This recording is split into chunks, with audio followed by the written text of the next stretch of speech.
Œuvre de Maria Valtorta, tome 7, chapitre 473, intitulé Jésus guérit l'enfant aveugle né de Sidon, enseignement pour les femmes d'aujourd'hui, de 15 août 1944. Je vois Jésus sortir d'une synagogue entouré des apôtres et du peuple. Je comprends que c'est une synagogue parce que, par la porte grande ouverte, je vois le même mobilier que dans celle de Nazareth, dans une des visions préparatoires à la Passion. La synagogue se trouve sur la place centrale du village. C'est une place nue, seulement entourée de maisons, un bassin au milieu alimenté par une fontaine d'où coule une belle eau limpide par une bouche unique faite d'une pierre creusée comme une tuile. La vasque sert à abreuver les quadrupèdes et les nombreuses colombes qui volettent d'une maison à l'autre. La fontaine, elle, sert à remplir les brocs des femmes, de belles amphores dont beaucoup sont en cuivre repoussé, d'autres en cuivre uni et qui brillent au soleil. Celui-ci est chaud par ce beau temps. La terre de la place est sèche, jaunâtre, sous un tel soleil. Il n'y a pas un seul arbre, mais des touffes de figuiers et des sarments de vignes débordent par-dessus les murets des jardins alignés le long des 4 routes qui débouchent là. Ce doit être la fin de l'été et une fin de journée. Il y a du raisin mûr sur les tonnelles et le soleil ne tombe pas à pic. Mais il y a les rayons obliques du crépuscule. Sur la place, des malades attendent Jésus. Je ne vois pourtant pas de miracle parmi eux. Il passe, se penche sur eux, les bénit et les réconforte, mais sans les guérir, du moins en ce moment. Il y a aussi des femmes avec des enfants et des hommes de tout âge. Le Sauveur semble les connaître car il les salue par leur nom et il se serre autour de lui avec familiarité. Jésus caresse les enfants en se penchant affectueusement sur eux. Dans un coin de la place se tient une femme avec un petit garçon ou une petite fille. Ils sont tous vêtus de la même tunique courte de couleur claire. Elle ne paraît pas être de l'endroit. À mon avis, elle est d'une condition sociale plus élevée que les autres. Son vêtement est plus ouvragé, avec des galons et des plis. Ce n'est pas la simple tunique des femmes du peuple, garnie à la taille d'un cordon comme unique ornement et unique commodité. Cette femme a au contraire un habit plus compliqué qui, sans être un chef-d'œuvre de toilette comme celle que portait Marie-Madeleine, est déjà très orné. Sur la tête, elle a un voile beaucoup plus léger que celui des autres femmes qui est de lin fin. Alors que le sien est presque de la mousseline tant il est aérien. Fixé avec grâce au milieu de la tête, il laisse entrevoir une chevelure châtain, bien peignée, les mèches sont tressées simplement, mais avec plus de soin que celles des autres femmes, qui ont des nattes regroupées sur la nuque ou enroulées sur la tête. Elle porte sur les épaules un véritable manteau. Je ne sais si l'étoffe est cousue ou tissée en rond, dont le col est agrémenté d'un galon, terminé par une boucle d'argent. Très ample, ce manteau tombe avec des plis jusqu'à la cheville. La femme tient par la main le bel enfant dont j'ai parlé qui a environ 7 ans. Il est même robuste, mais dépourvu de vivacité. Il reste tranquille, la tête penchée, tenant la main de sa maman, indifférent à tout ce qui se passe.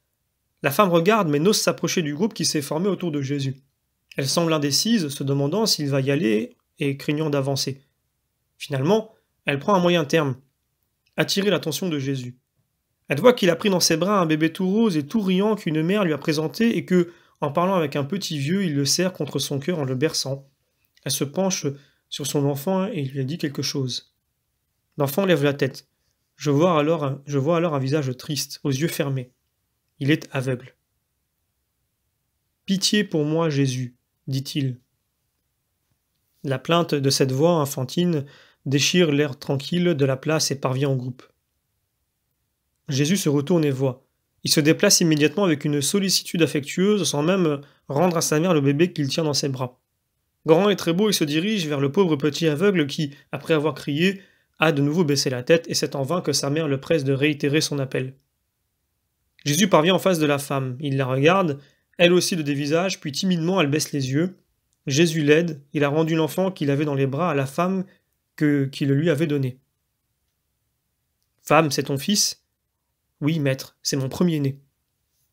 Jésus caresse sa petite tête inclinée. Il paraît ne pas avoir vu la cécité du petit garçon. Mais je pense qu'il le fait intentionnellement pour que sa mère formule sa demande. Le Très-Haut a donc béni ta maison avec de nombreux enfants et en te donnant d'abord le garçon consacré au Seigneur. Je n'ai qu'un garçon, lui et 3 fillettes, et je n'en aurai pas d'autres. Elle sanglote. Pourquoi pleures-tu, femme ? Parce que mon fils est aveugle, maître. Et tu voudrais qu'il voie ? Peux-tu croire ? Je crois, maître. On m'a dit que tu as ouvert des yeux qui étaient fermés, mais mon petit est né avec des yeux desséchés. Regarde-le, Jésus. Sous les paupières, il n'y a rien. Jésus lève vers lui le petit visage précocement sérieux et le regarde en soulevant de son pouce les paupières. Dessous, c'est le vide. Il reprend la parole en tenant d'une main la pauvre frimousse en attente. Alors pourquoi es-tu venue, femme? Parce que je sais que c'est plus difficile pour mon enfant, mais s'il est vrai que tu es l'attendu, tu peux le faire. Ton père a créé les mondes. Ne pourrais-tu faire, toi, 2 pupilles à mon enfant? Tu crois que je viens du Père, le Seigneur Très-Haut? Je le crois, et aussi que tu peux tout. Jésus le regarde comme pour apprécier la foi qui est en elle et sa pureté. Il sourit puis il dit « Enfant, viens vers moi. » Et il le conduit par la main sur un muret haut d'un demi-mètre qui s'élève le long de la route devant une maison, une sorte de parapet pour la protéger de la route qui tourne à cet endroit. Quand l'enfant est bien en place sur le muret, Jésus devient sérieux, imposant. La foule se presse autour de lui, de l'enfant et de sa mère anxieuse.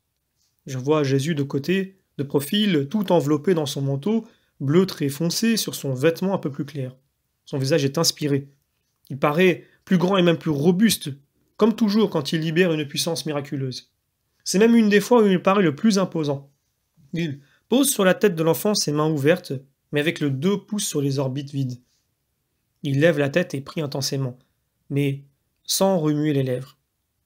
Il dialogue certainement avec son père, puis il dit « Vois, je le veux, et loue le Seigneur. » Et à la femme « Que ta foi soit récompensée. Voici ton fils qui sera ton honneur et ta paix. Montre-le à ton mari, et son amour pour toi renaîtra, et ta maison connaîtra de nouveaux jours de bonheur. » La femme a poussé un cri perçant de joie en voyant qu'une fois enlevé l'épouse divin, à la place des orbites vides, 2 yeux magnifiques bleu foncé, comme ceux du maître, la fixent étonné et heureux, sous la frange des cheveux noirs. Aussitôt, tout en tenant son fils serré contre son cœur, elle s'agenouille aux pieds du maître et s'écrie « Tu sais, même cela. Ah, tu es vraiment le Fils de Dieu. » Elle baisse son vêtement et ses sandales, puis se relève, transfigurée par la joie. Elle dit « Écoutez-moi tous. Je viens de la terre lointaine de Sidon. Je suis venu parce qu'une autre mère m'a parlé du rabbi de Nazareth. Mon mari, juif et marchand, a dans cette ville ses comptoirs pour commercer avec Rome. Riche et fidèle à la loi, il a cessé de m'aimer lorsque, après lui avoir donné un garçon malheureux, je lui ai enfanté 3 filles et qu'ensuite je suis devenu stérile. Il s'est éloigné de notre maison et sans être répudié, j'étais dans la même situation que si je l'avais été. Je savais déjà qu'il voulait se libérer de moi pour avoir, d'une autre femme, un héritier, capable de continuer le commerce et de profiter des richesses paternelles. Avant de partir, je suis allé trouver mon époux et je lui ai dit « Attends que je revienne. Si je rentre avec un fils encore aveugle, répudie-moi. Sinon ne blesse pas à mort mon cœur et ne refuse pas un père à tes enfants. » Et lui m'a juré « Pour la gloire du Seigneur, femme, je te jure que si tu me ramènes l'enfant guéri, je ne sais pas comment tu pourras faire puisque ton ventre n'a pas su l'œil des yeux, je reviendrai à toi comme au jour de notre premier amour. » Le maître ne pouvait rien savoir de mon chagrin d'épouse et pourtant il m'a consolé même pour cela. Gloire à Dieu et à toi, maître et roi. La femme se jette de nouveau à genoux, pleurant de joie. Va, dis à Daniel, ton mari, que celui qui a créé les mondes a donné 2 claires étoiles pour pupille au petit garçon consacré au Seigneur. Car Dieu est fidèle à ses promesses et il a juré que celui qui croit en lui verra toutes sortes de prodiges. Qu'il soit maintenant fidèle au serment qu'il t'a fait et qu'il ne commette pas de péché d'adultère. Dis cela à Daniel. Va et sois heureuse. Je vous bénis toi et cet enfant, et avec toi, ceux qui te sont chers. La foule forme un chœur de louanges et de félicitations, et Jésus entre dans une maison voisine pour se reposer. La vision cesse ainsi, et je vous assure qu'elle m'a profondément frappé. Le 17 août 1944, Jésus dit « Pour ceux qui ont foi en lui, Dieu dépasse toujours les demandes de ses enfants. Il leur donne encore davantage. Crois-le bien et croyez-le tous. La femme venue de Sidon pour me trouver avec les 2 épées enfoncées dans le secret de son cœur n'a osé me parler que de l'une. C'est qu'il est plus pénible de dévoiler certaines souffrances intimes que de dire « je suis malade ». Mais je lui ai aussi accordé le second miracle.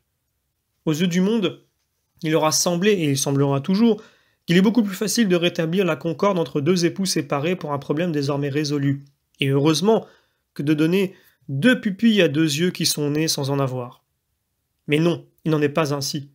Pour celui qui est le Seigneur et le Créateur, faire 2 pupilles est une chose très simple, comme de rendre à un cadavre le souffle de la vie. Le maître de la vie et de la mort, le maître de tout ce qui existe dans la création, ne manque certainement pas de souffle vital pour l'infuser de nouveau aux morts et de 2 gouttes de liquide humoral pour un œil desséché. Il suffit qu'il le veuille pour le pouvoir, car cela dépend de sa seule volonté à lui. Mais quand il s'agit de concorde entre les hommes, il faut la volonté des hommes unie au désir de Dieu. Dieu ne fait que rarement violence à la liberté humaine. La plupart du temps, il vous laisse libre d'agir à votre guise.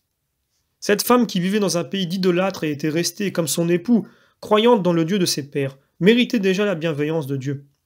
Poussant ensuite sa foi au-delà des limites des mesures humaines, surmontant les doutes et les négations de la majorité des croyants juifs, comme le prouve ce qu'elle a dit à son époux, « Attends mon retour », certaine de revenir avec son fils guéri, elle mérite un double miracle. Elle mérite aussi ce difficile prodige d'ouvrir les yeux de l'esprit à son conjoint, ces yeux qui s'étaient éteints à la vision de l'amour et de la souffrance de son épouse, en lui imputant une faute qui n'existait pas. Je veux aussi, et cela pour les épouses, que l'on réfléchisse à l'humilité respectueuse de leur sœur. Je suis allé trouver mon époux et je lui ai dit « Attends, Seigneur ». Elle avait pour elle la raison, car reprocher à une mère un défaut de naissance, c'est de la sottise et de la cruauté. Son cœur est déjà brisé par la vue de son enfant malheureux. Elle a 2 fois pour elle la raison, car abandonnée par son mari depuis qu'elle est stérile et connaissant son intention de divorcer, elle reste cependant l'épouse, c'est-à-dire la compagne fidèle et soumise à son compagnon, comme cela est voulu par Dieu et enseigné par l'Écriture. Pas de révolte ni de soif de vengeance, pas d'intention de trouver un autre homme pour ne pas être la femme seule. Si je ne reviens pas avec l'enfant guéri, répudie-moi, mais autrement ne blesse pas mon cœur à mort et ne refuse pas un père à tes enfants. Ne croirait-on pas entendre parler Sarah et les femmes hébraïques d'autrefois? Ô épouse, comme il est différent votre langage aujourd'hui, mais aussi comme est différent ce que vous obtenez de Dieu et de votre époux, et les familles se détruisent de plus en plus. Comme toujours en accomplissant ce miracle, j'ai dû donner un signe qui lui rende encore plus incisif. Je devais persuader une foule enfermée dans les barrières de toute une manière de pensée séculaire, et dirigée par une secte qui m'était hostile. Il était donc nécessaire de faire resplendir clairement mon pouvoir surnaturel. Mais l'enseignement de la vision n'était pas là. Il est dans la foi, dans l'humilité, dans la fidélité au conjoint, dans le bon chemin qu'il vous faut prendre.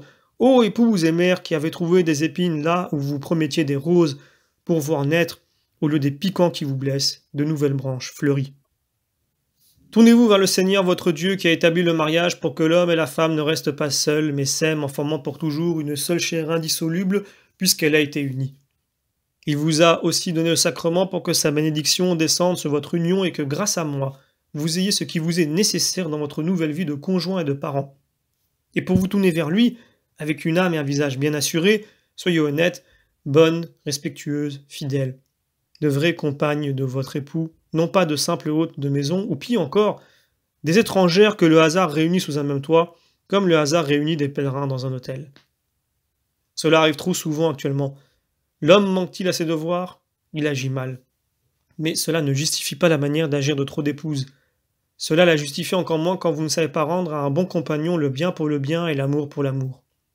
Je ne veux même pas m'arrêter aux cas trop fréquents de vos infidélités charnelles qui ne vous rendent pas différentes des prostituées, avec la circonstance aggravante d'être hypocritement vicieuse et de souiller l'autel de la famille autour duquel se trouvent les âmes angéliques de vos enfants innocents.